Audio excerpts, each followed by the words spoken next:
قصبے کے باہر ایک وسیع و عریض میدان کے بیچوں بیچ سرمئی رنگ کا عظیم الشان قلعہ تھا۔ کسی کو قلعے کے اندر جانے کی جرأت نہیں ہوتی تھی۔ سب کو معلوم تھا کہ قلعہ آسیب زدہ ہے، اگرچہ سب جانتے تھے کہ قلعے کے دیواروں کے اندر کوئی نہیں رہتا۔ راتوں میں قلعے کے بڑے بڑے سنسان کمروں سے ایک کمزور سہمی ہوئی سی آوازیں سنائی دیتی۔ کبھی کبھار قلعے کی چمنیوں سے آگ کے شعلے نکلتے اور یہ شعلے کسی آگ کے بھوت کی تصویر بناتے، اور یہ تصویریں فضا میں بلند ہوتی ہوئی سیاہ آسمان میں گم ہو جاتیں۔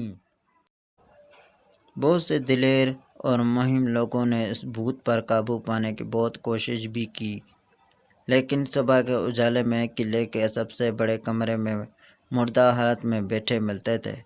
ان کی کرسی ہمیشہ آتش دان کے سامنے ہوتی، جس میں ہمیشہ آگ کے بجائے بجھی ہوئی راکھ ہوتی۔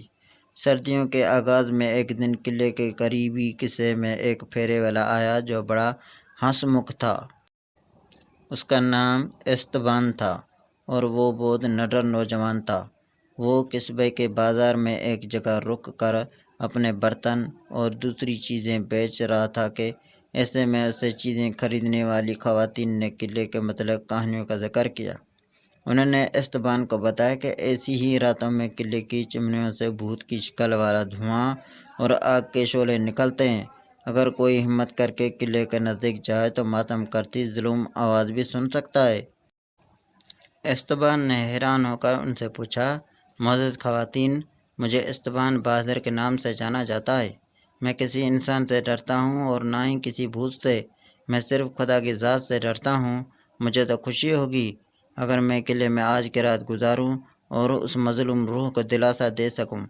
خواتین حیرت زدہ نظروں سے اسے گھورنے لگی۔ پھر انہوں نے ایستبان کو بتایا، کیا تم جانتے ہو کہ اگر کوئی قلعے سے چمٹے ہوئے بھوت کو بھگا دے تو قلعے کا مالک اسے انعام میں 1000 سونے کی اشرفیاں بھی دے گا؟ یہ بات سن کر خوشی سے ایستبان کی ہنسی نکل گئی۔ اس نے دل میں طے کر لیا کہ اگر یہ بات سچی ہے تو وہ ہر صورت آج رات قلعے میں ہی گزارے گا اور قلعے کو اس میں بسنے والے آصف سے چھٹکارا دلوائے گا۔ ایستبان کھانے کا بہت شوقین تھا۔ اس نے خواتین سے کہا کہ وہ اپنے شوہروں سے کہہ کر رات گزارنے کے لیے اسے لکڑی کے بڑے بڑے ٹکڑے لا کر دیں تاکہ وہ قلعے میں ساری رات آگ جلا سکے۔ اسے مسالہ لگے ہوئے گوشت کے پارچے، ایک بڑی صحرائی میں پانی، 12 انڈے اور ایک توالا کر دیں۔ قصبے کے لوگوں نے خوشی خوشی اس کی فرمائش پوری کر دی۔ سورج غروب ہوا تو ایستبان نے یہ ساری چیزیں اپنے گدھے پر لاد دیں اور اسے ہانکتا ہوا قلعے کی طرف روانہ ہو گیا۔ لوگ ایستبان بہادر کو چھوڑنے گئے، لیکن زیادہ دور تک نہیں۔ سورج ڈوب چکا تھا اور سرد ہوا چیختے ہوئے آوازیں نکال رہی تھی۔ ہوا میں کھنکی بھی تھی اور بارش کی بوندیں بھی۔ ایستبان نے گدھے کو قلعے کے دروازے کے پاس باغیچے میں گھاس چرنے کے لیے چھوڑ دیا۔ پھر اس نے لکڑی کے ٹکڑے اور کھانے کی چیزیں قلعے کے بڑے کمرے میں پہنچائیں۔ کمرے میں اندھیرا تھا۔ چمگادڑوں کے پروں کی پھڑپڑاہٹ اسے کمرے کی چھت کے قریب سنائی دے رہی تھی۔ اس نے آتش دان میں لکڑی کے بڑے بڑے سوکھے ہوئے ٹکڑے ڈالے اور انہیں جلانے لگے۔ سرخ اور سنہرے شعلے لپک لپک کر چمنی میں بلند ہونے لگے۔ ایستبان بیٹھ گیا اور آگ کی تمازت محسوس کرنے لگا۔ اس نے خود کلامی کرتے ہوئے کہا، آگ سے سردی بھی بھاگ جاتی ہے اور خوف بھی نزدیک نہیں آتا۔ اس نے توا آگ پر رکھا اور احتیاط سے گوشت کے پارچے سینکنے لگا۔ بہت سوندھی خوشبو آنے لگی۔ پھر اس نے پانی اونڈنے کے لیے بھی صحرائی کو اٹھایا ہی تھا کہ چمنی سے وہی مری ہوئی کمزور آواز آئی، او میں مرا، او میں مر گیا۔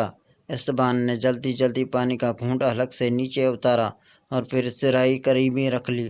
وہ بولا، اے میرے دوست، تم نے میرا استقبال خوشی سے نہیں کیا، لیکن کم سے کم یہ میرے گدھے کی آواز سے بہت اچھی ہے جسے مجھے ہر وقت سننا پڑتا ہے۔ پھر بھی آخر یہ آواز انسانی ہے۔ یہ کہہ کر وہ گوشت کے پارچے توے پر پلٹنے لگا۔ دوبارہ آواز آئی، اوہ میں مرا، اوہ میں مر گیا۔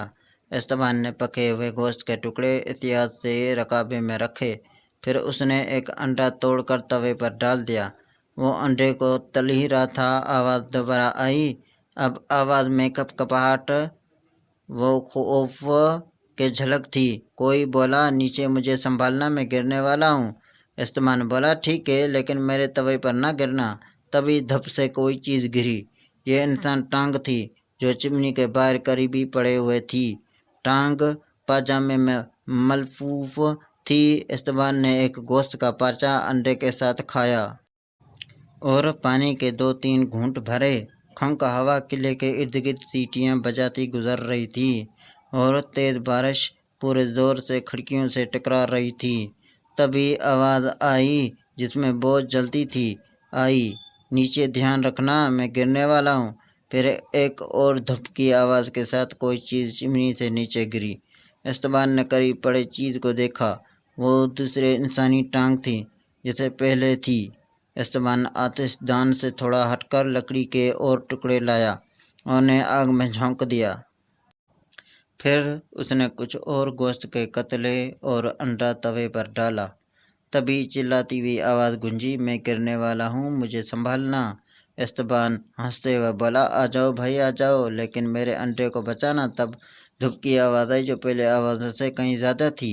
یہ انسانی جسم تھا جس نے نیلی قمیض اور بھوری جیکٹ پہنی ہوئی تھی۔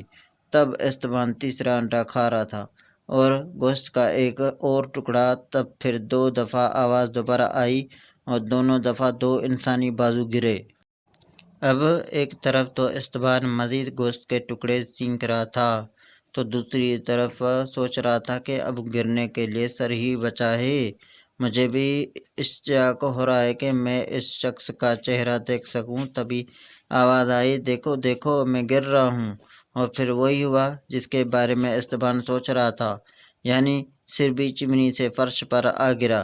اچھا بھلا سر تھا، سیاہ لمبے بال تھے اور سیاہ آنکھیں بھی جو تھوڑی کھینچی اور مردار سی لگ رہی تھی۔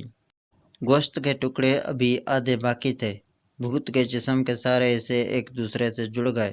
اب وہ ایک پورا انسان تھا یا بھوت؟ استبان بولا، شب خیر، کیا تم گوشت کا پارچہ اور انڈا کھانا پسند کرو گے؟ بھوت نے جواب دیا، نہیں، مجھے اب خوراک کی ضرورت نہیں ہوتی، لیکن میں تمہیں ایک بات بتانا چاہتا ہوں۔ تم قلعے میں آنے والے پہلے شخص ہو جس نے میرے ٹکڑے جڑتے دیکھے، پھر بھی نہیں ڈرے، ورنہ دوسرے لوگ تو ٹکڑے دیکھ کر ہی دہشت سے مر جاتے تھے۔ استبان نے بڑی سنجیدگی سے کہا، وہ شاید اپنے ساتھ کھانا اور آگ جلانے کے لیے لکڑی لے کر نہیں آئے ہوں گے۔ یہ کہہ کر وہ دوبارہ توے کی طرف متوجہ ہوا تو بھوت منت کرتے ہوئے بولا، اگر تم میری مدد کر دو تو تم میری روح کو قید سے آزاد کروا سکتے ہو اور میں پرسکون ہو سکتا ہوں۔ جی ہاں، صحن میں ایک برت کا درخت ہے جس کی جڑوں میں 3 تھیلے دفن ہیں۔ ایک تھیلے میں تانبے کے سکے بھرے ہیں، دوسرے میں چاندی کے سکے اور تیسرے میں سونے کے سکے ہیں۔ میں نے زندگی میں دوسرے ساتھیوں کے ساتھ مل کر لوٹے تھے۔ میں انہیں چھپانے کے لیے قلعے میں لے کر آیا تھا، لیکن جب میں انہیں دبا چکا تو میرے ساتھیوں نے مجھے پکڑ لیا اور قتل کر کے میرے جسم کے ٹکڑے ٹکڑے کر دیے، لیکن وہ سکے نہیں ڈھونڈ سکے۔ اب میرے ساتھ آؤ اور انہیں کھود کر نکالو۔ تانبے کے سکے قصبے کی عبادت گاہ کو دے دو، چاندی کے سکے غریبوں میں بانٹ دو اور سونے کے سکے تم رکھ لو۔ ممکن ہے اس طرح میرے گناہوں کی تلافی ہو جائے۔ استبان صحن میں بھوت کے ساتھ گیا۔ گدھے کی نظر بھوت پر پڑی تو وہ رنگ رنگ کر ہلکان ہو گیا۔ برگد کے قریب بھوت نے کہا، کھودو۔ استبان نے بولا، تم کھودو، لہذا بھوت کام میں جٹ گیا۔ کچھ ہی دیر میں 3 تھیلے برآمد ہو گئے۔ بھوت بولا، وعدہ کرو تم میرے کیے پر عمل کرو گے۔ استبان نے وعدہ کر لیا۔ بھوت بولا، یہ میرے جسم کے ساتھ لپٹے ہوئے کپڑے علیحدہ کر دو۔ استبان نے جیسے ہی ایسا کیا، بھوت نظروں سے اوجھل ہو گیا۔ اس کے کپڑے فرش پر یوں پڑے تھے جیسے وہ خود اتار کر گیا ہو۔ استبان سکون کو بھی بڑے کمرے میں لے گیا، ایک اور انڈا تل کر کھایا اور پھر گھوڑے بیچ کر سو گیا۔ اگلی صبح قصبے کے لوگ اس کی لاش اٹھانے قلعے میں آئے۔ لیکن انہوں نے دیکھا کہ وہ تو کچھ باش بیٹھا انڈے تل رہا ہے۔ وہ ہکلاتے ہوئے بولے، تم زندہ ہو؟ استوان نے جواب دیا، کیوں نہیں بھائی، آپ کے انڈے اور گوشت نے رات بھر میرا بڑا ساتھ دیا ہے۔ اب میں ذرا قلعے کے مالک سے مل کر اپنی 1000 اشرفیہ حاصل کرتا ہوں۔ قلعے کا بھوت ہمیشہ کے لیے چلا گیا ہے، تم اس کے کپڑے ثبوت کے طور پر سین میں دیکھ سکتے ہو۔ لوگ ابھی حیرت سے اس کا منہ ہی تک رہے تھے کہ اس نے تینوں تھیلے گدھے پر لادے اور وہاں سے روانہ ہو گیا۔ پہلے اس نے اشرفیاں حاصل کیں، پھر وہ قصبے میں لوٹا اور عبادت گاہ کے منتظم کو تانبے کے سکے دیے، پھر غریبوں میں چاندی کے سکے بانٹے اور سونے کے سکوں اور اشرفیوں سے قصبے کے بچوں کو ہنر اور باشعور بنانے کے لیے ایک اسکول قائم کر دیا۔